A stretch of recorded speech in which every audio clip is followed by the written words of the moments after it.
कक्षा 10वीं के प्यारे भैया बहनों को हमारा सादर प्रणाम। बहुत अच्छा लग रहा है आप लोग हमारे इस गर्मी ज्ञान प्रतियोगिता में बढ़ चढ़कर हिस्सा ले रहे हैं। बहुत अच्छा लगा आप लोगों से बातचीत करके। और गर्मी ज्ञान प्रतियोगिता की बहन सुरुचि शर्मा ने पिछले सप्ताह का पहला पुरस्कार जीता है। हार्दिक शुभकामनाएं उन्हें। आज हम गर्मी ज्ञान प्रतियोगिता के साथ साथ बाल संस्कार की एक पुस्तिका जो हमें हमारे गुरुदेव आदरणीय ओम प्रकाश भट्ट जी के माध्यम से मिली, उस पुस्तिका में बहुत से देशभक्ति गीत, ज्ञान बढ़ाने वाला गीत, प्रशंसनीय गीत लिखे हुए हैं, जिस पर हम एक गीत आप लोग के लिए बताने का प्रयास करेंगे। आप सभी इसे ध्यान से सुनेंगे और इसे ध्यान से सुनते हुए इसका अनुसरण भी करेंगे। एक कवि जो अपने आसपास देखता है,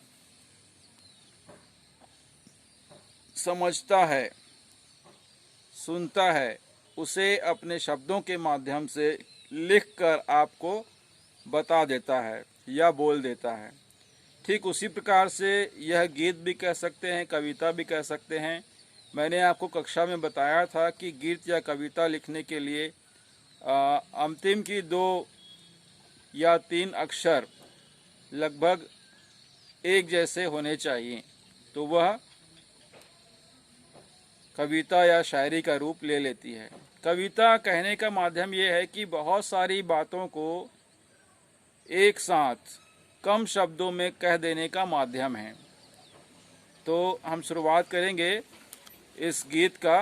गीत का जो शीर्षक है वो है हम ऋषियों की संतान हैं। हम ऋषियों की संतान हैं, दुनिया को दिखा दो। ठीक है, इस पर हम आगे आप लोग को बताने का प्रयास करेंगे। लिखते हैं, ओ सपूतों भारत की शान, ओ सपूतों भारत की तकदीर बना दो। हम ऋषियों की संतान हैं, दुनिया को दिखा दो। छोड़ विदेशी चकाचौंध को, अपना गौरव देखो। बंधन को जो रोके है गति को, बंधन जो रोके है गति को, उनको तोड़ फेंको। जन जन में फिर देवों सा, जन जन में फिर देवों सा ईमान जगा दो। हम ऋषियों की संतान हैं, दुनिया को दिखा दो। ठीक है, इन पंक्तियों के माध्यम से कवि क्या बताने का प्रयास कर रहा है, इन पंक्तियों को आप बार बार पढ़ेंगे तो आपके अंदर नई जागृति आएगी। आप कुछ नया सीखने समझने का प्रयास करेंगे। आगे लिखते हैं, छोड़ याचना देना सीखो। छोड़ याचना देना सीखो। देवभूमि के वासी, खिले फूल सी जियो जिंदगी। खिले फूल से जियो जिंदगी, कर दो दूर उदासी। ठीक है, आगे लिखते हैं, देवभूमि की दिव्य प्रेरणा। देवभूमि की दिव्य प्रेरणा फिर भू पर फैला दो। फिर भू पर फैला दो। हम ऋषियों की संतान हैं, दुनिया को दिखा दो। आगे लिखते हैं, युग ऋषि ने आह्वान किया है। युग ऋषि ने आह्वान किया है, आदर्शों की राह पर आज लगा दो अंकुश पैना। शूद्र स्वार्थ की चाह पर, तपस्या त्याग की सुगंधी से, तपस्या त्याग की सुगंधी से फिर भू को महका दो। हम ऋषियों की संतान हैं, दुनिया को दिखा दो। लिखते हैं आगे, नए सृजन की नई उमंगें।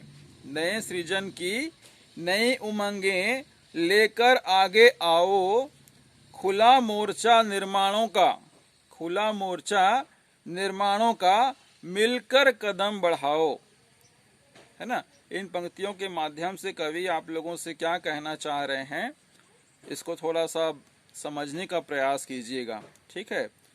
राम राज्य के सपनों को, राम राज्य के सपनों को सच करके दिखा दो, हम ऋषियों की संतान हैं, दुनिया को दिखा दो। हम ऋषियों की संतान हैं, दुनिया को दिखा दो।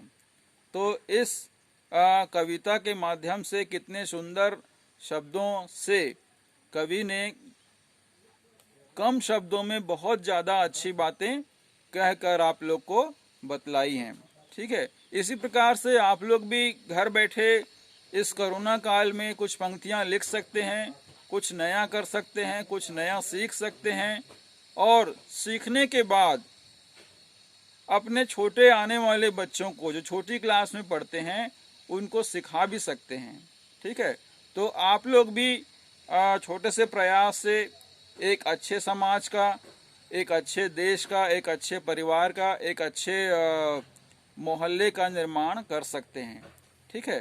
तो कहने का तात्पर्य ये है कि हम लोग जो पढ़ते हैं वह पुस्तकीय ज्ञान है, और जो जीवन में सीखते हैं वो व्यवहारिक ज्ञान है। तो दोनों का संतुलन अच्छा रहे और बना रहे तो हमारा जीवन सफल हो जाता है। ठीक है।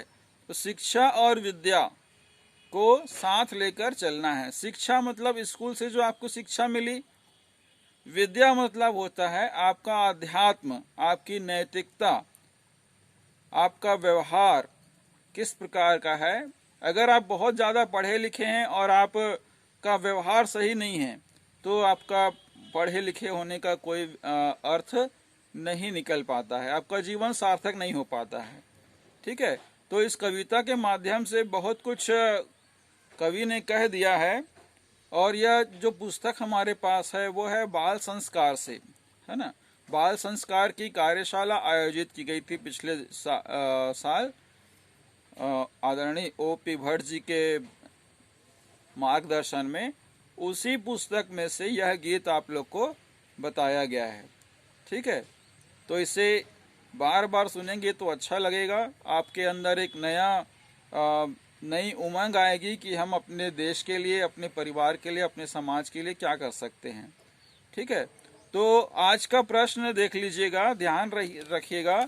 यह जो प्रश्न है वो आपको शनिवार के शाम को 7 बजे मिलेगा वीडियो के माध्यम से, और आपको इसका जवाब लिखकर हमको रविवार की सुबह 7 बजे तक, ध्यान रहे, सुबह 7 बजे तक लिखकर कॉपी में उसका फोटो खींचकर हमें पोस्ट करना है। आ रही बात समझ में।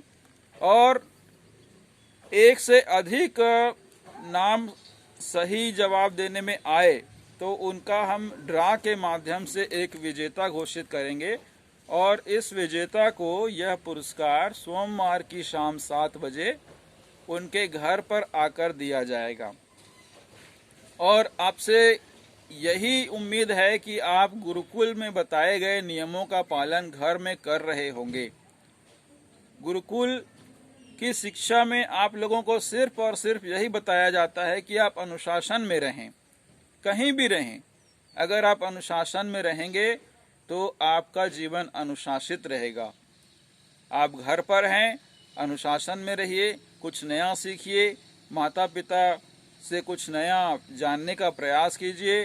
दादी दादा हैं तो उनसे कहानियाँ सुनिए और अच्छी शिक्षा ग्रहण कीजिए। ठीक है। तो इन्हीं मंगल कामनाओं के साथ आपके पास हम 7 प्रश्न देने जा रहे हैं।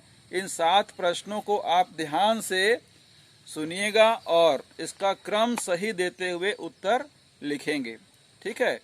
तो पहला प्रश्न है, बाल गंगाधर तिलक ने राष्ट्रीयता की भावना को बढ़ावा देने के लिए कौन सा अखबार निकाला था? ठीक है। प्रश्न दूसरा है, भारतीय संविधान में संशोधन करके शिक्षा का अधिकार को कब जोड़ा गया? इसकी पूरी तारीख लिखनी है आपको। ठीक है।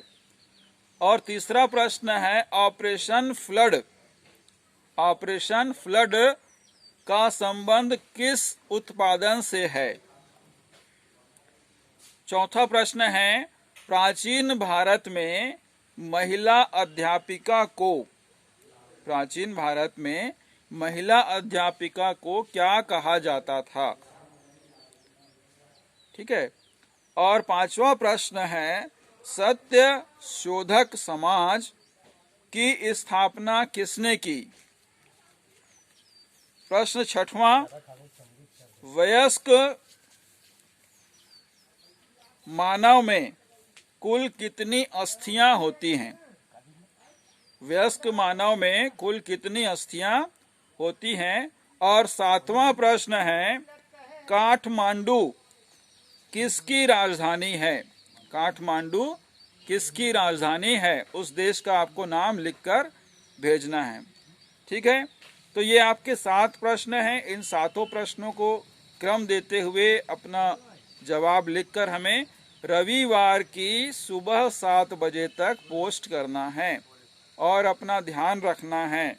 ठीक है, आप सभी गुरुकुल में बताए गए आदेश निर्देश का पालन घर पर कर रहे होंगे, इसकी हमें पूरी आशा ही नहीं वरन पूरा विश्वास है कि आप एक अच्छे विद्यार्थी का परिचय देंगे। आपका बहुत बहुत धन्यवाद। यूं ही बने रहिए हमारे साथ। शनिवार की शाम 7 बजे अधिक से अधिक भैया बहन प्रश्न के जवाब लिखकर हमें भेजते रहिए। अपना ध्यान रखिए, स्वस्थ रहिए, सुरक्षित रहिए। नमस्कार।